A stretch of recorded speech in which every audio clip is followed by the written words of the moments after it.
Hello friends, हमारे YouTube channel में आपका स्वागत है। दोस्तों, आज हम एक नए चैप्टर के साथ आपके बीच आए हैं जो विद्युत विभव है, इलेक्ट्रिक पोटेंशियल है।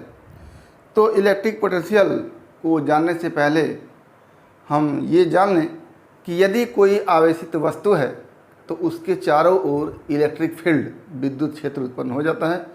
आवेशित वस्तु एक पॉइंट आवेश भी हो सकता है, एक आवेशित गोला भी हो सकता है, आवेशित प्लेट भी हो सकता है।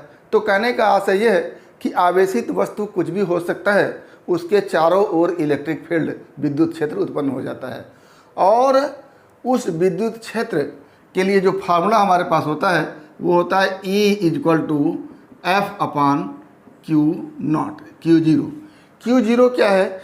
जिस परीक्षण आवेश को हम ले करके देखते हैं कि इस परीक्षण आवेश पर यदि किसी आवेशित वस्तु के कारण विद्युत बल लग रहा है तो हम कहेंगे कि उस बिंदु पर जहां ये परीक्षण आवेश है वहां विद्युत क्षेत्र है। यानी Q0 वह परीक्षण आवेश है जिसके कारण हम विद्युत क्षेत्र को चेक करते हैं, परीक्षण करते हैं कि किस बिंदु पर विद्युत क्षेत्र है, किस बिंदु पर विद्युत क्षेत्र नहीं है।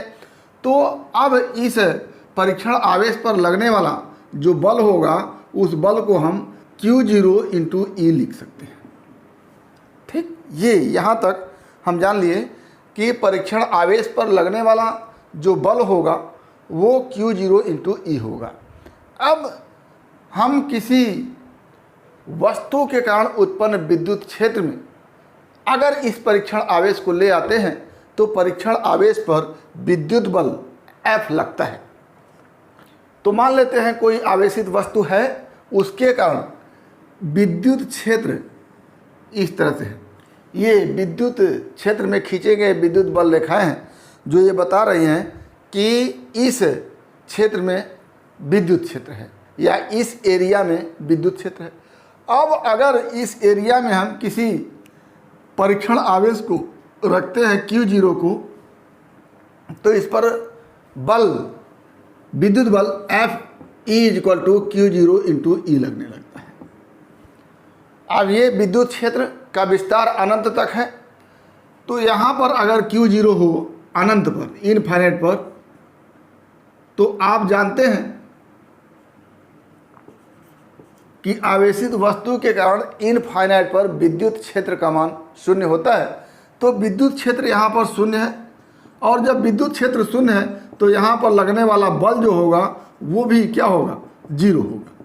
यानी इनफाइनाइट पर किसी आवेशित वस्तु के कारण अगर विद्युत क्षेत्र है और परीक्षण आवेश इनफाइनाइट पर है, अनंत पर है, तो वहाँ पर उस पर लगने वाला जो बल होगा वो 0 होगा। अब जैसे ही इस परीक्षण आवेश को हम थोड़ा सा पहले लाते हैं, यहाँ पर लाते हैं, तो इस पर ये इनफाइनाइट पर पॉइंट है और यहाँ पर हम इस परीक्षण आवेश को ले आए हैं थोड़ा सा पहले इनफाइनाइट से।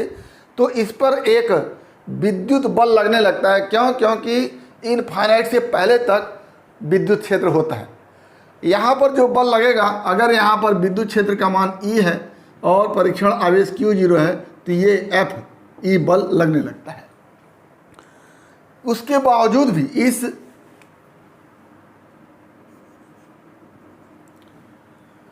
इस बिंदु पर, इस परीक्षण आवेश Q0 पर बल लगने वाला Fe है। और ये बल की दिशा क्या होगी? विद्युत क्षेत्र की दिशा ये है और हम इधर की तरफ ले आ रहे हैं। तो विद्युत क्षेत्र की दिशा यहाँ पर भी देखेंगे तो इधर की तरफ होगा। जैसे ये विद्युत क्षेत्र की दिशा है तो यहाँ पर भी विद्युत क्षेत्र की दिशा है, और इस Q0 पर जो लगने वाला बल होगा विद्युत क्षेत्र की दिशा में होगा। तो Fe की भी दिशा यही होगी। अब इस Q0 को हम इस विद्युत क्षेत्र में लाना चाह रहे हैं, तो इस Fe के विरुद्ध हमको कार्य करना पड़ेगा।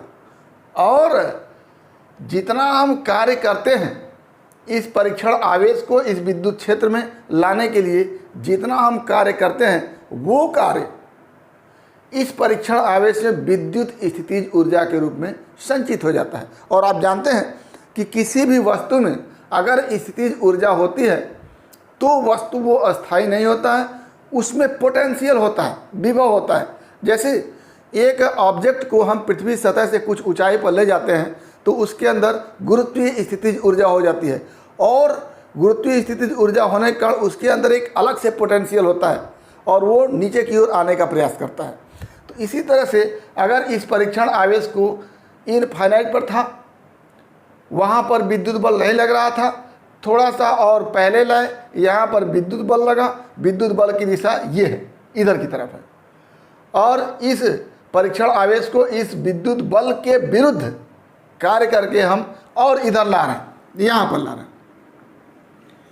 तो इनफाइनाइट से अंततः हम इस परीक्षण आवेश को यहाँ पर ला दिए, और लाने के लिए हम इस पर क्या किए, कार्य किए।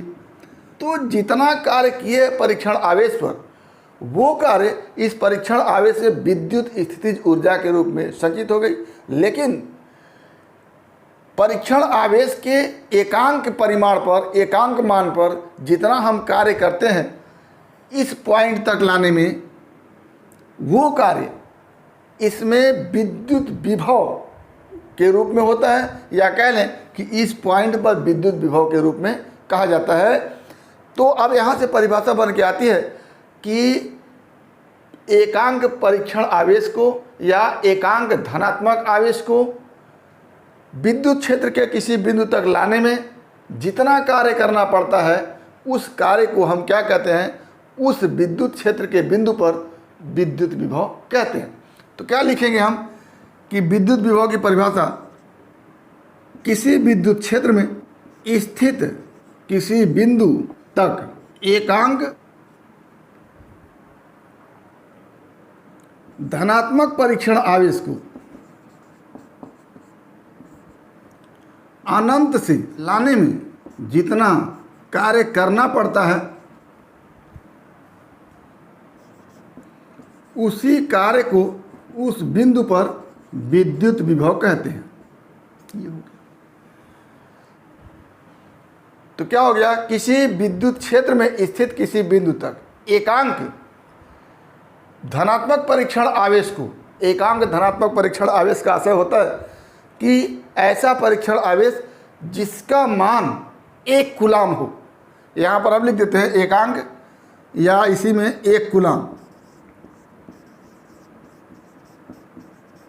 1 कूलाम धनात्मक परीक्षण आवेश को अनंत से लाने में जितना कार्य करना पड़ता है, उसी कार्य को उस बिंदु पर विद्युत विभव कहते हैं। जैसे ये विद्युत क्षेत्र है, यहाँ पर कोई पॉइंट P है, इस पॉइंट P तक किसी 1 कूलाम के परीक्षण आवेश को अनंत से इस बिंदु तक लाने में जितना कार्य करना पड़ता है, उसी कार्य को हम क्या कहते हैं, इस बिंदु P पर विद्युत विभव कहते हैं। अब मान लेते हैं कि Q0 परिमाण के या मान के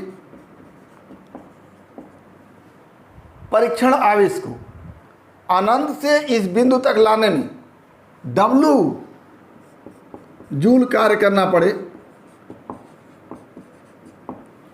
तो इस बिंदु P पर विद्युत विभव क्या होगा, आप जान गए हैं कि एकांक परिमाण के परीक्षण आवेश को, और यहाँ पर क्या है, Q0 परिमाण का परीक्षण आवेश है। एकांक परिमाण के परीक्षण आवेश को अनंत से इस बिंदु P तक लाने में जितना कार्य करना पड़ेगा, वही कार्य क्या होगा, विद्युत विभव हो गया इस बिंदु P पर। तो आप लिखेंगे कि सिंस Q0 को लाने में W कार्य करना पड़ रहा है, इसलिए 1 को लाने में कितना कार्य करना पड़ेगा, W/Q0, और एकांक परीक्षण आवेश को लाने में जितना कार्य करना पड़ता है, वही क्या होता है, विद्युत विभव होता है। ये हो गया हमारा फार्मूला। तो क्या लिखेंगे कि मान लिया, या यदि Q0 परिमाण के धनात्मक परीक्षण आवेश को बिंदु P तक लाने में W जूल कार्य करना पड़े, तो बिंदु P पर विद्युत विभव,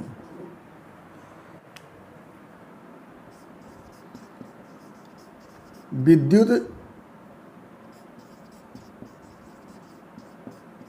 विभव इक्वल टू किया गया संपूर्ण कार्य बटा परीक्षण आवेश का परिमाण, परीक्षण आवेश का परिमाण, ये हमारा फार्मूला बन के आता है। अब हम इलेक्ट्रिक पोटेंशियल विद्युत विभव को V से लिखते हैं, तो क्या लिखेंगे? विद्युत विभव को V से प्रदर्शित करते हैं तो क्या हो जाएगा? V इक्वल टू कार्य को हम W से लिखे हैं और परीक्षण आवेश के परिमाण को Q0 से लिखे हैं। तो ये एक फार्मूला बन के आया कि V इक्वल टू W/Q0, जहाँ W क्या है? परीक्षण आवेश को अनंत से किसी बिंदु तक लाने में किया गया कार्य है और Q0 क्या है? परीक्षण आवेश का परिमाण है, वैल्यू है। तो एक सवाल अगर यहाँ पर बन के आवे कि 10 कूलाम के परीक्षण आवेश को अनंत से किसी बिंदु तक लाने में 100 जूल कार्य करना पड़ रहा है। 10 कूलाम के परीक्षण आवेश को अनंत से किसी बिंदु तक लाने में 100 जूल कार्य करना पड़ रहा है, तो उस बिंदु पर विद्युत विभव क्या होगा? तो आप क्या कहेंगे? किया गया कार्य 100 जूल और परीक्षण आवेश का मान 10 कूलाम, तो V इक्वल टू क्या हो जाएगा? 10। ये 10 हो गया। अभी बात आती है कि V का मात्रक क्या है? 10 तो ये न्यूमेरिकल वैल्यू आ गया, लेकिन इसको लिखेंगे क्या? जैसे हम कार्य को जूल में लिख देते हैं, परीक्षण आवेश को कूलाम में लिख देते हैं, तो V को किस में लिखेंगे? तो V को हम लिखेंगे वोल्ट में, यानी विद्युत विभव का मात्रक कार्य का मात्रक जूल बटे आवेश का मात्रक कूलाम, जूल प्रति कूलाम होगा और जिसको हम क्या कहेंगे? वोल्ट कहेंगे।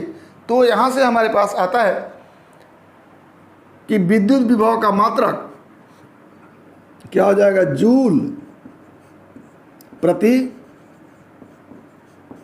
कूलाम होता है, जिसे वोल्ट भी कहते हैं।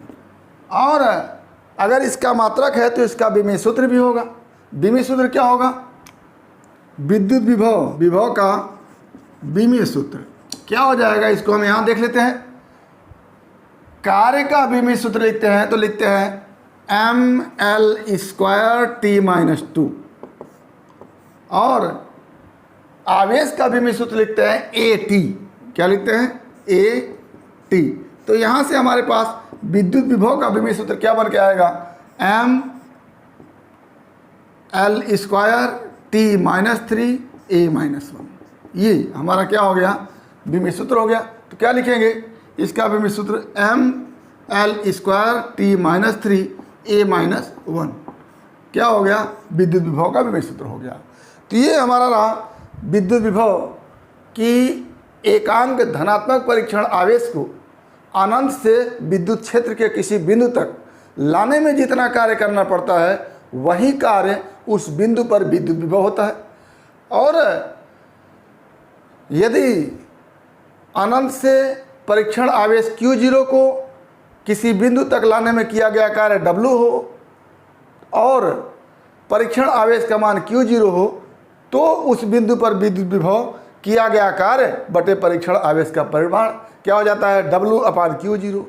और W/Q0 इक्वल टू V कहेंगे, क्योंकि विद्युत विभव को V से प्रदर्शित करते हैं।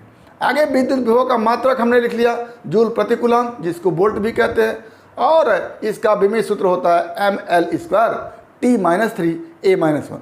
यहीं से हम 1 वोल्ट की परिभाषा लिख करके आएंगे। ये विद्युत विभव V इक्वल टू W/Q0। तो अगर हम परीक्षण आवेश का मान 1 कूलाम मान लें और इसको अनंत से लाने में किया गया कार्य 1 जूल हो, तो विद्युत विभव का मान क्या हो जाएगा? 1 जूल बटे 1 कूलाम इक्वल टू 1 जूल प्रति कूलाम, और 1 जूल प्रति कूलाम को क्या कहेंगे? 1 वोल्ट कहेंगे। तो विद्युत विभव का मान 1 वोल्ट हो जाएगा। यानी 1 वोल्ट की परिभाषा क्या बन के आएगी कि यदि 1 कूलाम के परीक्षण आवेश को अनंत से विद्युत क्षेत्र के किसी बिंदु तक लाने में 1 जूल कार्य करना पड़े, तो विद्युत विभव का मान 1 वोल्ट हो जाता है। तो 1 वोल्ट की परिभाषा अगर हम लिखें तो क्या लिखेंगे? 1 वोल्ट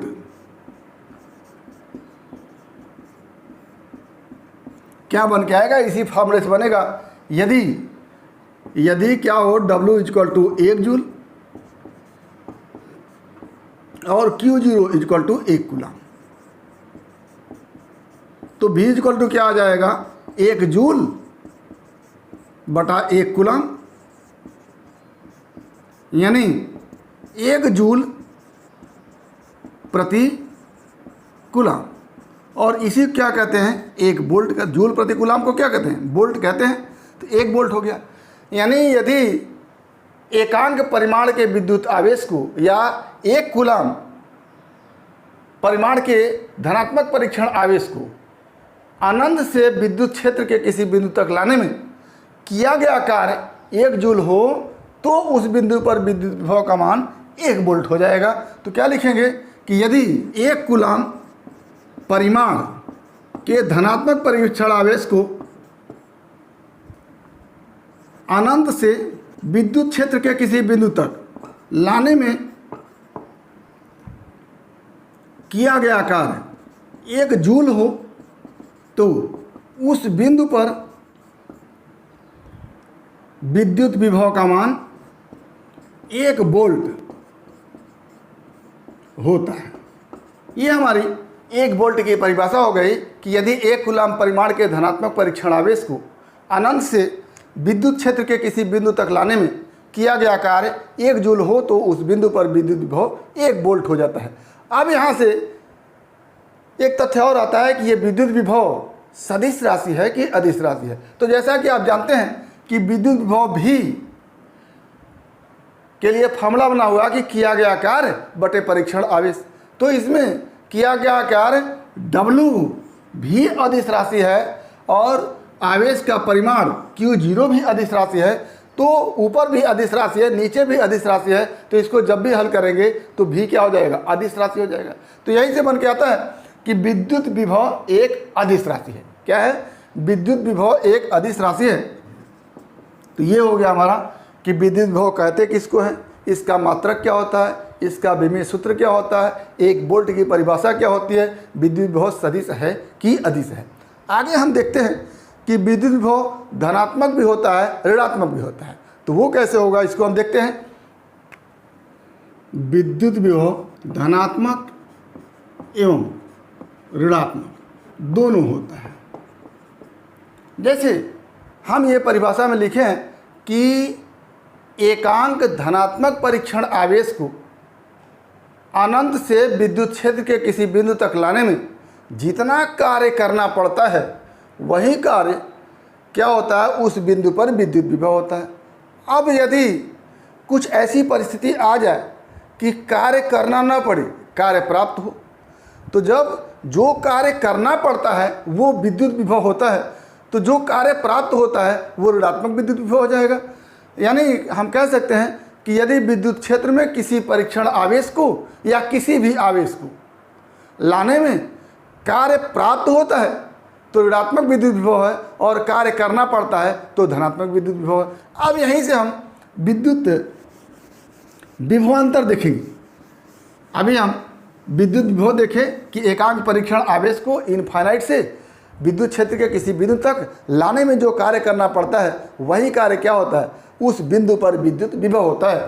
तो विद्युत क्षेत्र ये है, विद्युत क्षेत्र ये है,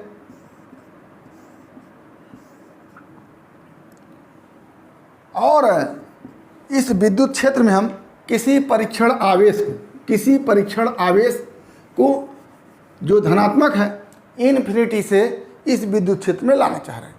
तो इन्फिनिटी यहाँ है, यहाँ पर परीक्षण आवेश Q0 है, इसको हम इस विद्युत क्षेत्र में लाना चाह रहे हैं। तो पहले हम मान लेते हैं यहाँ ला रहे हैं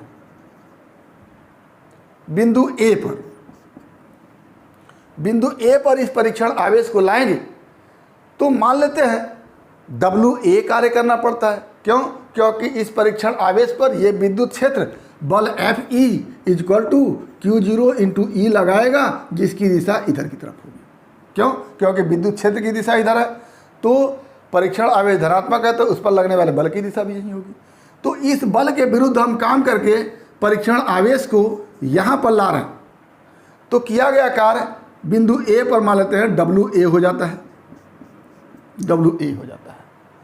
और यहाँ पर कोई बिंदु बी है,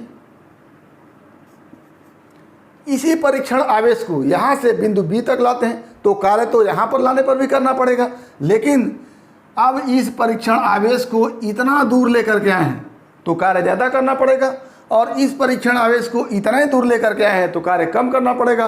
तो मान लेते हैं यहाँ कार्य डब्ल्यू बी करना पड़ रहा, तो डब्ल्यू ए कार्य करना पड़ रहा है इस बिंदु तक लाने में, डब्ल्यू बी कार्य करना पड़ रहा है इस बिंदु तक लाने में, और परीक्षण आवेश का मान कितना है, क्यू जीरो है।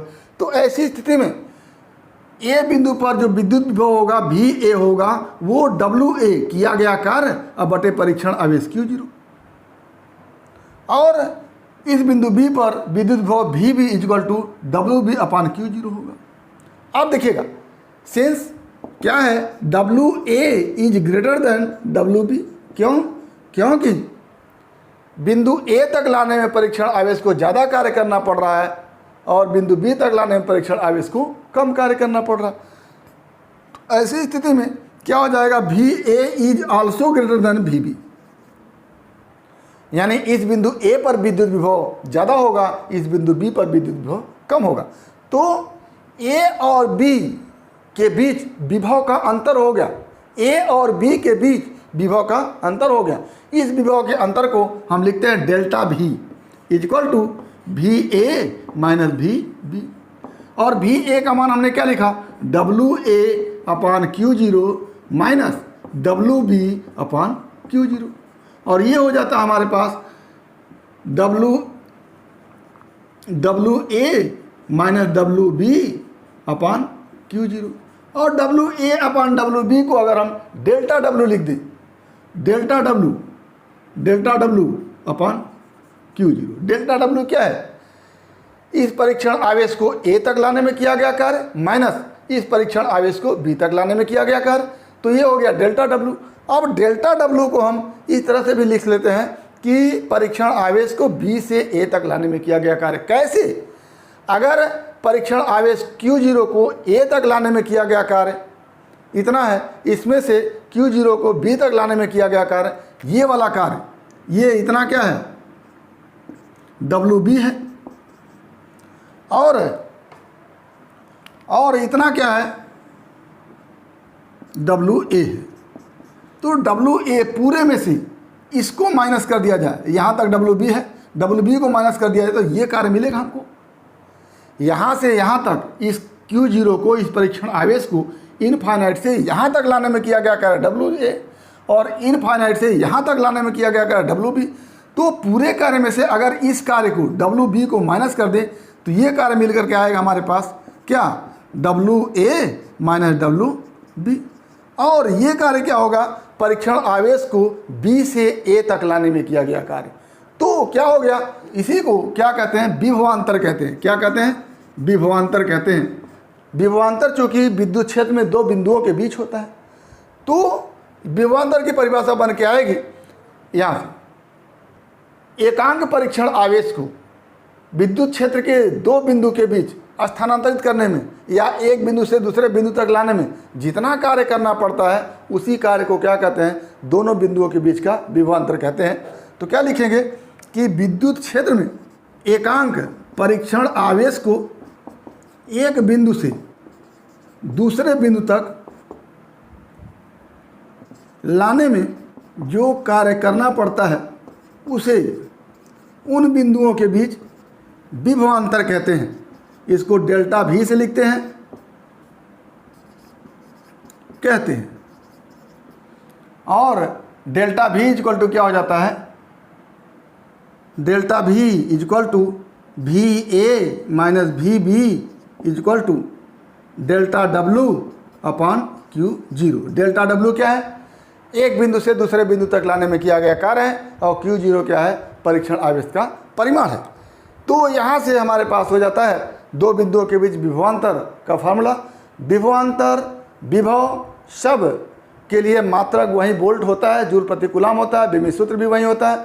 तो ऐसी स्थिति में हम विभवांतर की परिभाषा को लिख लेंगे कि विद्युत क्षेत्र में एकांक परीक्षण आवेश को एक बिंदु से दूसरे बिंदु तक लाने में जितना कार्य करना पड़ता है उसी कार्य को उन बिंदुओं के बीच का क्या कहते हैं, विभवांतर कहते हैं।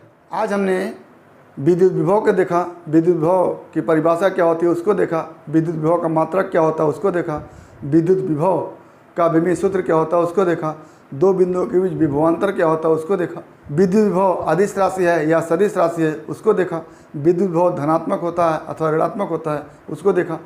तो विद्युत विभव से संबंधित जो भी तथ्य है उसको हमने देने का प्रयास किया। उम्मीद करते हैं कि टॉपिक आपको समझ में आया होगा। अगर इसमें किसी प्रकार की समस्या हो तो आप हमारे YouTube चैनल के कमेंट बॉक्स में कमेंट करके अपनी समस्या का समाधान करेंगे।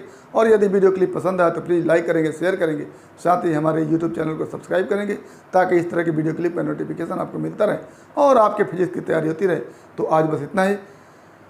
अगला टॉपिक अगले वीडियो क्लिप में एक बार फिर आपके भविष्य के लिए बेस्ट ऑफ लक। धन्यवाद।